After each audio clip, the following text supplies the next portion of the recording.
میں اس جادوئی دنیا میں پھنس گیا ہوں، وہ بے بسی سے بولا تھا۔ اور آپ غصہ بھی ہیں؟ ہاں، مجھے ان دونوں پہ غصہ آ رہا ہے جو ایک دوسرے کو الزام دے رہے ہیں۔ مجھے لوگوں کا مظلوم بننا نہیں اچھا لگتا۔ تو لوگ کیا کریں؟ وہ سینے پہ بازو لپیٹے کھڑی غور سے اس کو دیکھ رہی تھی۔ دونوں کے درمیان بارش کے پانی سے بڑا نالہ حائل تھا۔ اس بات کو سمجھ لیں کہ کوئی ہمارے ساتھ برا نہیں کرتا، یا تو ہم اسے اجازت دیتے ہیں یا وہ ہماری تقدیر ہوتی ہے۔ اور یہ سمجھ کے وہ کیا کریں؟ کیا مطلب کیا کریں؟ اس نے خفگی سے بھویں بھینچی۔ دوسروں کو اپنی حالت کا الزام دینا چھوڑیں، اپنی قسمت کو قبول کریں اور باہر نکل کے دنیا کا مقابلہ کریں۔ کمر پہ دونوں ہاتھ رکھے وہ خفگی سے کہہ رہا تھا۔ اور جو برے واقعات سے ہمارا دل غم کا شکار ہو جاتا ہے اس کا کیا ڈیڈ؟ وہ یاسیہ سے پوچھ رہی تھی۔ ہلکی ٹھنڈی ہوا میں اس کے ہیئر بینڈ سے نکلتے بال اڑ رہے تھے۔ انسان برے واقعے کو اپنی یادوں میں خود اچھا واقعہ بھی بنا سکتا ہے۔ کیسے؟ آریانہ کے آبرو تعجب سے اکٹھے ہوئے، یہ دیکھ کے کہ غلطی کہاں ہوئی اور شکر ادا کر کے کہ اسے سبق سیکھنے کا موقع ملا۔ وہ اب قدرے آرام سے بول رہا تھا، اس کا ذہن دھیرے دھیرے ریلیکس ہو رہا تھا۔ کیا آپ اس مصیبت کو فیس کر رہے ہیں جو آپ کو پھنسائے ہوئے ہے؟ میں کم از کم کسی کو الزام نہیں دے رہا، مگر آپ لیڈر ہیں ڈیڈ، لیڈر کی ذمہ داری زیادہ ہوتی ہے۔ آپ کو وہ چرواہا بننا ہے جو سرکش بیروں کو ایک جگہ اکٹھا کر کے ان سے کام لینا جانتا ہے۔ وہ اس کی آنکھوں میں دیکھتے ہوئے افسوس سے کہہ رہی تھی، مگر مجھے تو لگ رہا ہے کہ آپ نے خود بھی ان حالات کو قبول نہیں کیا ابھی۔ میرا ایک ملک ہے پیچھے آریانہ، مجھے ایک اور ملک چلانا ہے۔ وہ ملک اب پیچھے رہ گیا ہے ڈیڈ۔ اس کے لفظ وان فاتح کے دل میں بالے کی طرح کھپ گئے۔ تکلیف اتنی تھی کہ چہرے پہ ظاہر ہونے لگی۔ میں نے اتنے سال ایک مقصد کے لیے کوشش کی ہے، وہ میرا ملک ہے آریانہ۔ مجھے اگلے ہفتے تک الیکشن کے لیے پیپر جمع کروانے ہیں۔ درد جس کے دل سے ہوتا سارے جسم میں سرایت کر رہا تھا۔ اب وہ سب ختم ہو گیا ہے ڈیڈ، اب آپ کو اس جنگل کو قبول کرنا ہوگا۔ اس نے نفی میں سر ہلایا اور 2 قدم پیچھے ہٹا۔ آنکھوں میں بے پناہ زخمی پن تھا۔ میرے بغیر میرے ملک کا کیا ہوگا؟ آپ کو اس وقت یہ سوچنا ہے صرف کہ آپ کے بغیر آپ کا کیا ہوگا۔ وہ بھی دکھی لگ رہی تھی۔ کیا میرا ملیشیا وقت کی دور میں غائب ہو گیا ہے آریانہ؟ اس کے حلق میں کچھ پھنسا۔ ہو سکتا ہے وہ دوبارہ کسی موقع پہ ظاہر ہو جائے ڈیڈ، مگر اس وقت آپ سلطنت ملاقہ میں ہیں۔ یہ جنگل اور اس سے مقابلہ کرنا ہی سب سے بڑی لڑائی ہے۔ میں کچھ نہیں جانتا مجھے کیا کرنا ہے ڈیڈ، وہ نرمی سے مسکرائی۔ میں اتنے گھنٹوں سے دیکھ رہی تھی، آپ اس درخت کے پاس اداس بیٹھے تھے۔ آپ اتنی جلدی اداس نہیں پڑتے تھے، مگر وہ آپ کا فطری رد عمل تھا۔ آپ انسان ہیں، آپ گھبرا سکتے ہیں، میں مانتی ہوں، لیکن آپ بہت بہادر انسان ہیں۔ آپ نے زندگی میں اس سے بڑے امتحان دیکھے ہیں۔ وہ ہلکا سا مسکرایا۔ یہ جنگل ڈسٹرکٹ اٹارنی آفس کی دوسری کیمپین سے زیادہ خوفناک نہیں ہے۔ یاد ہے ڈیڈ، کتنے مسئلوں میں پھنسے تھے ہم، مگر نکل آئے تھے نا؟ وہ ہلکا سا ہنس دی تو اس نے مسکرا کے سر ہلا دیا۔ تو اب میں کیا کروں؟ آپ نے اپنے ساتھ ان دونوں کو بھی جنگل سے نکالنا ہے۔ وہ دونوں میرے لیے اجنبی ہیں، ایک میں مجھے دلچسپی نہیں اور دوسری مجھے شدید ناپسند رہی ہے، لیکن آپ پھر بھی ان کو سنبھال سکتے ہیں ڈیڈ۔ پارٹی چیئرمین کا الیکشن ابھی نہیں ہوا، مگر سب جانتے ہیں کہ موجودہ چیئرمین کے پچھلے 1 سال سے غیر دلچسپی کے باعث باریسن نیشنل کو آپ ہی سنبھال رہے ہیں۔ وہ ایک سیاسی پارٹی ہے بیٹا، وہ اور بات ہے۔ سیاست ایک جنگل ہے اور باریسن نیشنل کے اس وقت 2.5 لاکھ سے زیادہ ممبرز ہیں۔ آپ کے کارکن جن سے آپ ہر وقت ای میلز، فون، جلسوں اور باہمی ملاقاتوں کے ذریعے جڑے رہتے ہیں، آپ سے جو کارکن ایک دفعہ ملاقات کر لے آپ کو وہ ہمیشہ یاد رہتا ہے۔ آپ سیاستدان ہیں۔ ڈونٹ ٹیل می جو شخص اپنے ہزاروں کارکنوں کے نام تک یاد رکھتا ہے وہ ان 2 لوگوں کو نہیں سنبھال سکتا۔ وہ بلاخر مسکرا دیا۔ تم چاہتی ہو میں ان دونوں کے بارے میں اپنے جذبات پس پش ڈال کے ان کو کارکنوں کی طرح ٹریٹ کروں، ان سے کام لوں اور ان کو لیڈ کرتے ہوئے اس جنگل سے نکالوں؟ آپ کو یقین آ چکا ہے اب تک ڈیڈ کہ آپ واقعی وقت میں پیچھے جا چکے ہیں۔ آپ کو جنگل سے نکلنا ہوگا اور آبادی ڈھونڈنی ہوگی۔ اس کے لیے آپ کو وہی کرنا ہوگا جو آپ ہمیشہ سے کرتے آئے ہیں، لائک فادر لائک ڈاٹر۔ وہ کھل کے مسکرایا۔ نالے کا دوسرا کنارہ اب خالی تھا، آریانہ جا چکی تھی۔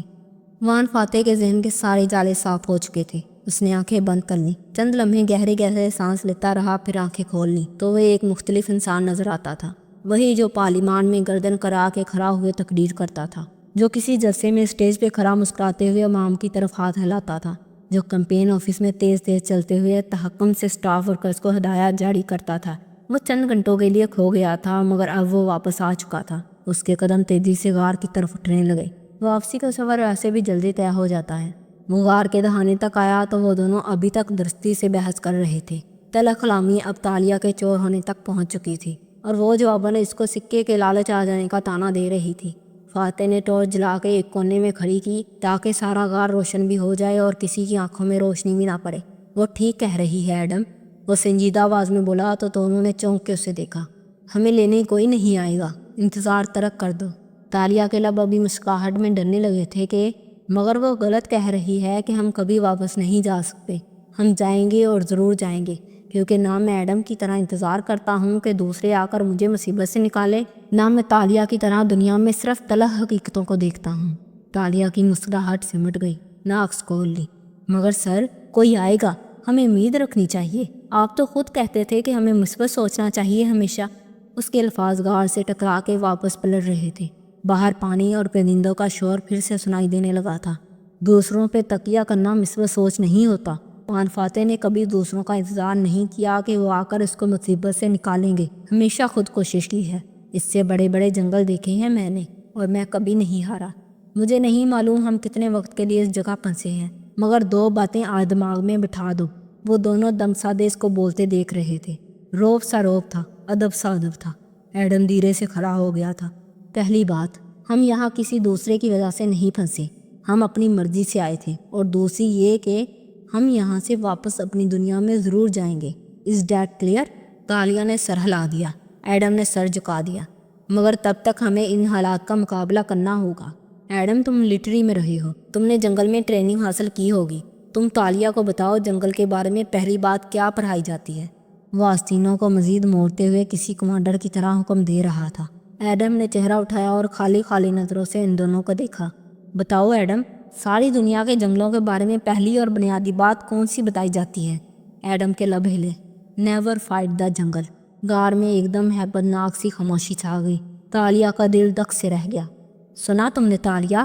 ہم دونوں جانتے ہیں اس بات کو، تم بھی جان لو۔ جنگل سے کبھی لڑائی نہیں کی جاتی، صرف اس کے اندر سے راستہ بنا کے اس سے نکلنا ہوتا ہے، کیونکہ جنگل اور انسان کی لڑائی میں جنگل ہمیشہ جیت جاتا ہے۔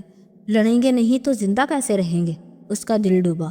زندہ رہنے کے لیے لڑنا ضروری نہیں ہے، خود کو زندہ رکھنا ضروری ہے۔